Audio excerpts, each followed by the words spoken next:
I'd like first to thank Dr. Francisco Royas, the Rector of the University for Peace, for inviting me to speak about the 2030 Agenda for Sustainable Development. UPeace plays an important role in the world. It has been a close partner of the United Nations for over 35 years, and your ongoing commitment to promoting and educating about peace and disarmament globally is commendable. And that's why I'm honoured to share a few words with such an important community today. I'm speaking to you about the 2030 Agenda for Sustainable Development. This is truly a people's agenda, a heavily inclusive, bottom-up process with full participation and transparency that involved all sectors of society and in all member states, led to the production of this historic agenda.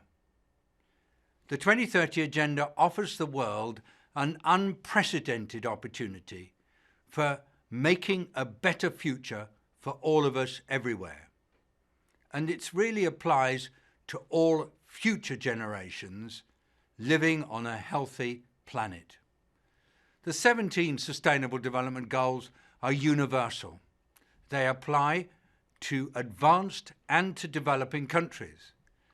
They have an emphasis on the realization of human rights and on no one being left behind.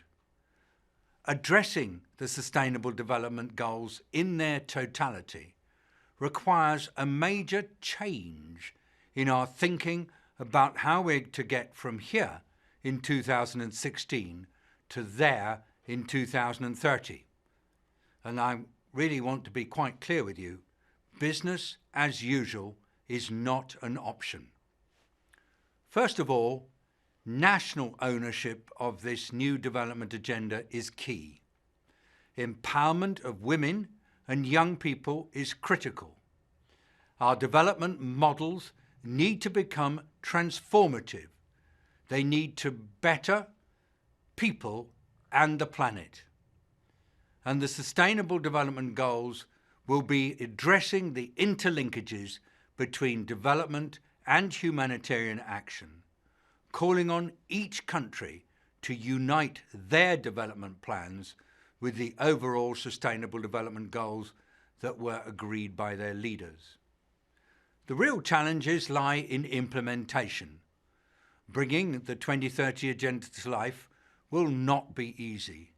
It requires us to think in new ways, to think about better partnerships, about the right kinds of data to monitor progress, about new ways of mobilizing finance and also monitoring progress.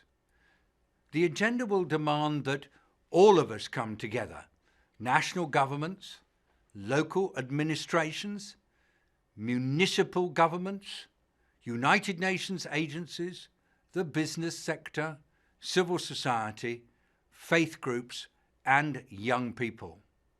These actors have to find ways to work together to develop new ways of working, to finance, to monitor, and to innovate so as to advance the goals. Now, monitoring how we progress will demand new ways of gathering data and then analysing these data to measure progress. And successful implementation of the Sustainable Development Goals can only be possible if data can be disaggregated across all of the indicators and help us to find whether we're leaving anyone behind. Often, we do find that when we measure development or environmental progress, we look at national averages, or we look at what's happening in urban communities and compare it with what's happening in rural areas. But such aggregated figures mask the realities of millions of people who are often less well covered by services. And that's why the Sustainable Development Goals require a new level of disaggregation of action and localization of effort. And that means collecting data at the most local of levels to monitor and measure progress. And now a word about new ways of financing. What we do require is new kinds of financing that will support wholesale shifts in how the world comes together to build life-saving infrastructure, water systems, healthcare, and housing for the thousands of new cities that will come up in the world in the next 15 years. This means financing that is flexible and can support investments that reach the most disadvantaged communities in the world. Now I'd like to focus on the solutions and a call to action. The challenges of Sustainable Development Goal implementation need to be tackled urgently so that we move from aspirations to action. And through the SDGs, we have a real opportunity to transform societies so that poverty and hunger are ended in all their forms and dimensions, so as to ensure that all human beings can fulfill their potential with dignity and equality in a healthy environment. The United Nations can establish forums where leadership and strategic collaboration among very different stakeholders can transform our societies. And to do that, the United Nations serves as a convener and a facilitator for action around the Sustainable Development Goals. And that's because implementation is in the hands of national governments. The business sector, civil society partners, and educational institutions, including, of course, UPeace, are important partners in this endeavour. So it is an honour for me to speak to you all at UPeace today, not only because of the university's noble mission and history. I'm talking to you because I believe that the world needs the involvement of UPeace for the successful implementation of the 2030 Agenda. The mission of your university is inextricably linked with the kinds of activities that are encompassed within the Sustainable Development Goals. Let's look at Goal 16. This is dedicated to promoting just, peaceful and inclusive societies all across the world.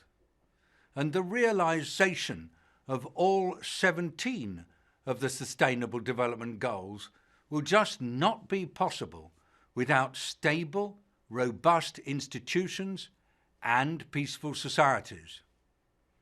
As our Secretary General Ban Ki-moon has pointed out, this generation in the world today is the first generation with the potential to end poverty. And it's the last generation which is able to act to avoid the worst effects of climate change. For this reason, I ask UPeace to make use of its unique international stature and its platform of neutrality, together with its global normative scholarship, to mobilize students, academics, and leaders to work with their national governments for the successful implementation of the Sustainable Development Goals. If these goals are not properly fulfilled, then we will, I believe, experience major threats to peace and security in each country, city, and neighbourhood in our world. The collaboration of UPeace will help the world to understand the urgency of implementing the Sustainable Development Goals. We need UPeace's energy. We need its platform. We need all its resources to help promote this momentous universal agenda for the advancement of peace, for economic and sustainable development and for a healthier planet for all. Thank you very much for this opportunity, and thank you for your leadership at this critical time for our world and its people.